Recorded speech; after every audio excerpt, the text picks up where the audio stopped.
Nicholls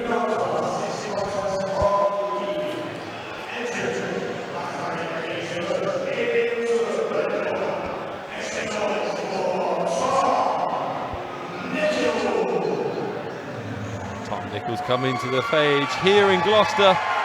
This is actually the first time we've visited Gloucester for a Battle Arena show, and it's been great because we've hit this slightly different demographic of gyms, and some of them are some legends of the UK MMA scene. And we know that also War Factory is one of those gyms that puts up such high-level fighters. We haven't seen them that much on the Battle Arena show, but hopefully they'll become regulars. And I know hopefully the shows in Gloucester will become regular. Yeah, Tom Nicholls will be representing War Factory and at the 86 kilo, well, a catch weight really, 2 kilos over the middleweight limit. So probably a comfortable middleweight here in Tom Nicholls, but War Factory MMA, obviously they produce war. So we're gonna hopefully see it, but I'm gonna get your opinion on this, Chris. We've seen an improvement in technique across the board in mixed martial arts from the very top to the very bottom. And today, I can't say that I've been disappointed in the technique of any fighter. Obviously, there's some things to be desired. You want to see a bit more head movement, foot movement, lateral movement sometimes. But the fact that guys and ladies can just stand there and just throw at each other and get the finish over and over, it shows a really great improvement in technique. Yeah, and I think, you know, what was maybe 15 years ago, when we were getting into the sport, a lot of the fights were almost glorified pub fights, and like not very skilled fighters taking it on, or people from single martial arts backgrounds that have massive holes in their games. Now everyone's coming in, just like our man here, Tom Nicholls, and everyone's well-rounded, they got a diverse skill set, and on top of that, we're all learning about nutrition and conditioning and how the top fighters in the world are doing that and emulating that here in this cage. And that's why we're not just seeing two guys get gassed and lay on each other with poor technique, we're seeing crisp technique and great cardio. Yeah, and I was looking at Tom Nicholls in the back there during the rules meeting. He's a very tall, rangy middleweight. He's almost like your prototypical middleweight. Strong, well-muscled, long, rangy. He's got a haircut that'll kill. He's obviously come for the big day here, but he's going to have to meet Gloucester's own in a few moments in Bejamin McIver. See, a long time ago, Steve, I fought for the Battle Arena middleweight title, so the same weight division as these gentlemen, and I wouldn't want to fight for it again because the skill level's got so much higher. I'm slightly glad that maybe I fought when I did. He's got a whole routine as he comes in. He's wearing those Valet Tudo shorts. I've got some serious Valet Tudo short envy. He's got those old school bad boy shorts. I love those. He looks good in them as well. Pulls them off well. The blonde hair.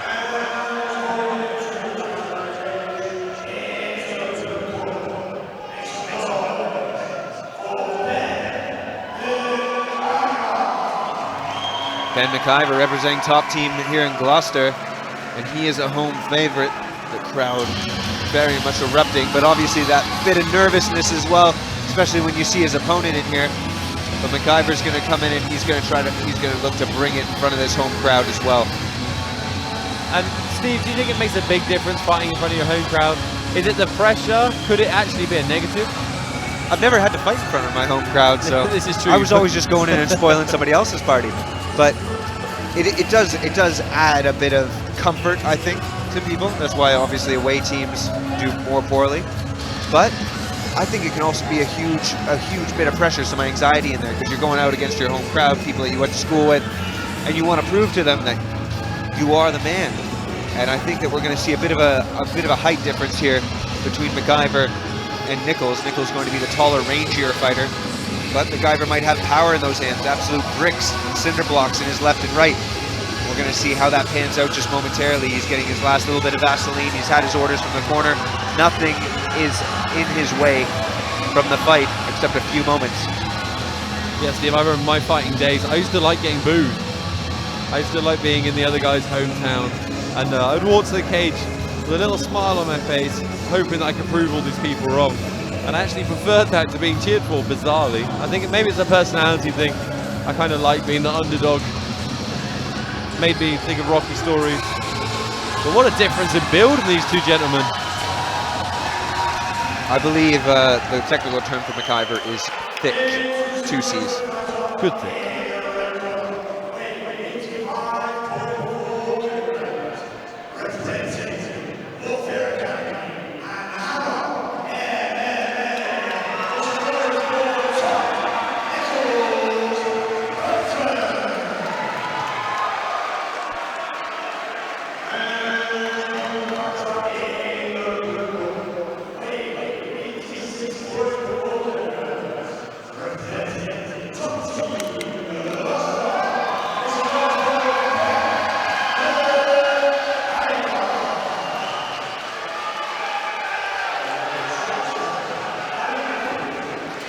Yeah, Tom Nicholls in the blue, Bejamin McIver in the black. Oh, Tom Nicholls, intense. I reckon somebody's going to be black and blue by the end of this. Not sure who it's going to be. A lot of traditional bowing there from McIver. Bejamin McIver obviously showing a lot of respect. He's going to come out, touch gloves. 2 southpaws in the middle of the cage here. Oh, teep up the middle. Big snap kick up the middle. Whoa, and that big chin with the shin. Nicholls is just putting it on. Obviously, he's seen something. He's got the hole. Another kick glances off the head of McIver. McIver's staying very composed, very calm, keeping his guard up. I think almost this groin strike almost helps him, Steve. Definitely, he's he was 2 big shots. There's no hurry for him to come back from that either, because it can be a devastating blow there to the lower areas. This is working out in his favor, though. He needs to have some sort of, he needs to just defrag or whatever it is, recalibrate what he's doing, because it's evident that he wants to get inside and do some clinch work, but he's got to get through those absolute missiles that are being thrown at him by Nicholls. There was a big groin shot as well. This was just a sec to Alan Jackson.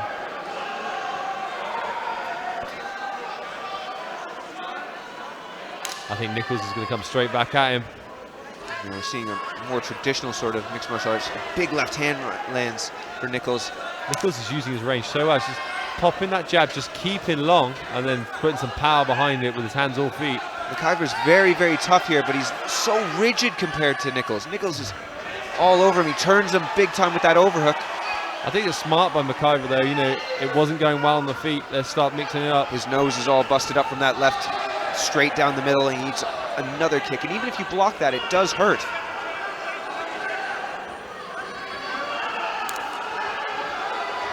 Nicholls blood all over the face right now. McIver's going to prevent him from breathing clearly. Nicholls just so simple but effective. Just pop the jab very gently, pick the range, and then put some power behind it. We're a minute 20 into this fight. And it's all Nicholls so far, but there's the single, and can McIver get it and drag this to the ground? Oh, he's got a single head to the outside. He needs to choose one. He's got the underhook. Well. Nicholls so strong in this position. He's got to be careful there. The knee to the head would be an illegal strike. Another left glances off. We're seeing McIver just shelling up here in the stand-up. Another head kick lands. He sat down.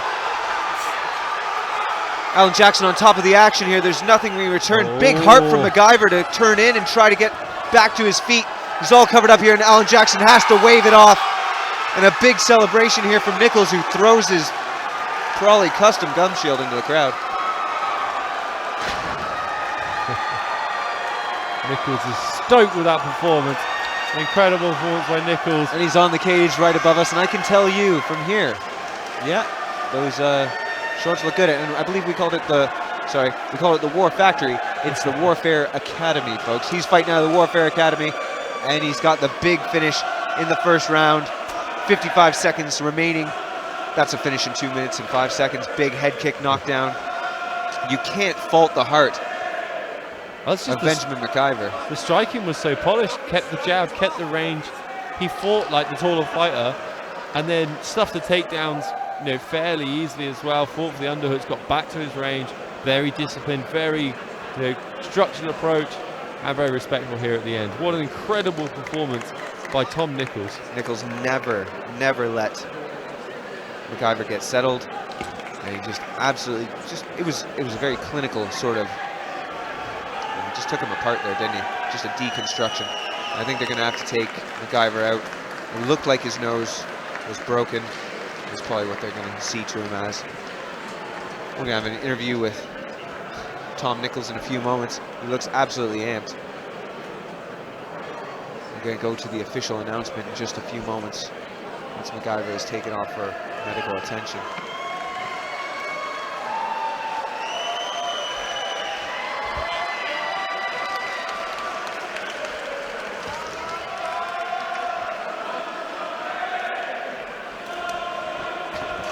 And the songs are rating out here.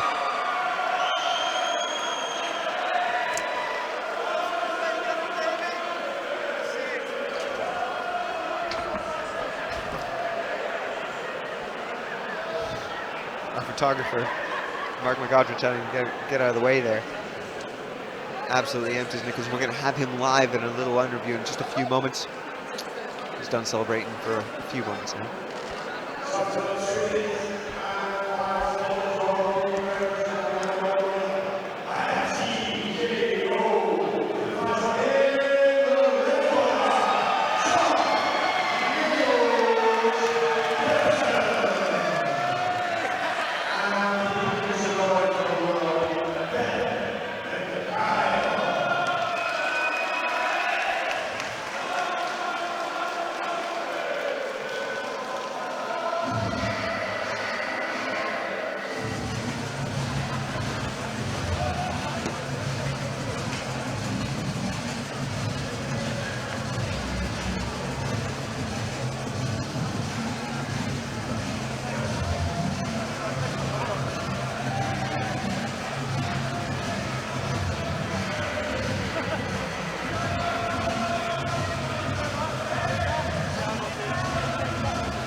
An incredible head kick knockdown there to finish off the round.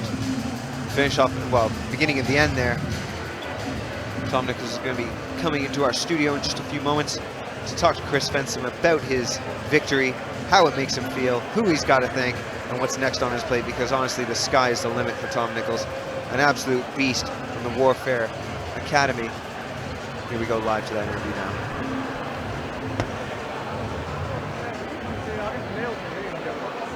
Hi, I'm here with your winner, Tom Nicholls. Huge congratulations, what an incredible performance. Did that go to plan? You know what, it worked entirely to plan. At the end of the day, I've got the best striking coach in the country, I've got the best Brazilian Jiu-Jitsu in the country, and I've got the best wrestling and Sambo coach, and gyms overall in the country. It went to plan. And was the plan to come in and use that striking? I saw you kept behind the jab. It's a very disciplined approach. The plan from the start was, I'm an international grappler by trade. I'm a master of my judo and my sambo. But what a lot of people don't know is, I'm elite everywhere. If you put me on my back, I'm dangerous. You strike with me, I'm dangerous. You grapple with me, I'm dangerous. So tonight, I was going to show my striking. These middleweights are going to see, shit, he can grapple. But bang, I can bang as well. So I thought I'd put that on show tonight and give Battle Arena a show and show them the new prospect. And it's Tom Nicholls' birthday. So if you're good at everything, what's next for you? I'm going to start cleaning out the division. I'm going to start taking middleweight titles if I feel like it. I might even broom light heavyweight to take light heavyweight titles. I'm going to storm the pro division. 18 months time, you'll know my name. Interview done. Let's hear it again from Mr. Tom Nicholls. He's out.